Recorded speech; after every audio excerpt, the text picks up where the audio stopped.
Good morning everyone, তোমরা সবাই কেমন আছো? আমি খুব ভালো আছি। চলে এসেছি নতুন একটা মিনি ব্লগ নিয়ে। আজকে নববর্ষের প্রীতি ও আন্তরিক শুভেচ্ছা জানাই সকলকে। বড়দের আমার প্রণাম, ছোটদের আমার অনেক ভালোবাসা। সকালবেলা উঠে কফি খেয়ে নিয়ে বিছানা বাগাচ্ছিলাম। বিছানা বাগিয়ে নিচে নেমে এসে দেখি মা গোপুকে স্নান করিয়ে নতুন জামা পরিয়েছে, তো সেটাই আমি একটু ক্লিপ নিলাম। আর তারপরে মুড়ি, বেগুনি আর চানাচুর এবং পেঁয়াজ দিয়ে জমিয়ে ব্রেকফাস্ট করেছি, কেন কি আজকে কোনো ডায়েট করিনি আমি। আর তারপরে আমি একটা বাচ্চাকে পড়াতে গেছিলাম। পড়িয়ে এসে আমি একটু কচুরলতি টেস্ট করছিলাম, কেন কি আমার একটা ইনভিটেশন ছিল, আমি আগেই ওটা টেস্ট করে নিলাম ওই জন্য। তারপর সেখান থেকে এসে আমি খেয়েছিলাম একটু থামস আপ, এবং তারপরে গেছিলাম চড়ক মেলা দেখতে। চড়ক মেলা দেখে এসে আমি এই দুটো বই অর্ডার করেছিলাম, সেটা এসেছিলো, তো সেটাই আমি তোমাদের সাথে শেয়ার করলাম।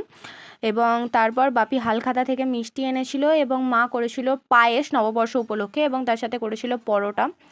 সেটাই খেয়ে রাতের ডিনার সারলাম। আজকের মতো এখানেই টাটা। ভালো লাগলে লাইক, শেয়ার অ্যান্ড সাবস্ক্রাইব করে দিও।